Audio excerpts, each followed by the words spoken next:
দোহাজারীতে ৭ নং ওয়ার্ড বিএনপির উঠান বৈঠক, নেতাকর্মীদের ঐক্যবদ্ধ থাকার আহ্বান। নাহার বিল্ডার্সের সৌজন্যে দেখুন বিস্তারিত। আসন্ন ত্রয়োদশ জাতীয় সংসদ নির্বাচনকে সামনে রেখে চট্টগ্রাম ১৪ চন্দনাইশ সাতকানিয়া আংশিক আসনে বিএনপি মনোনীত প্রার্থীকে বিজয়ী করার লক্ষ্যে চন্দনাইশ উপজেলার দোহাজারী পৌরসভার ৭ নম্বর ওয়ার্ড বিএনপির উদ্যোগে এক উঠান বৈঠক অনুষ্ঠিত হয়েছে। রবিবার ৮ ফেব্রুয়ারি রাত ৮টায় দোহাজারী হাজারীপুকুর সংলগ্ন মাঠে এ সভাটি অনুষ্ঠিত হয়। অনুষ্ঠানে বক্তারা বলেন, দেশের গণতন্ত্র পুনরুদ্ধার এবং জনগণের ভোটের অধিকার নিশ্চিত করতে আগামী নির্বাচন অত্যন্ত গুরুত্বপূর্ণ।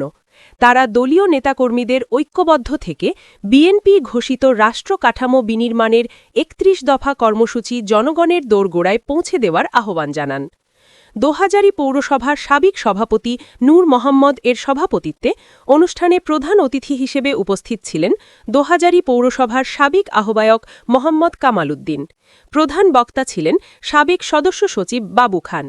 বিশেষ অতিথি ছিলেন সালাউদ্দিন নাসির, আমির হোসেন, দেলোয়ার হোসেন, ইউনুস রানা, আব্দুল হাকিম, মোহাম্মদ শাহজান, আহম্মদ মিয়াসহ আরও অনেকে।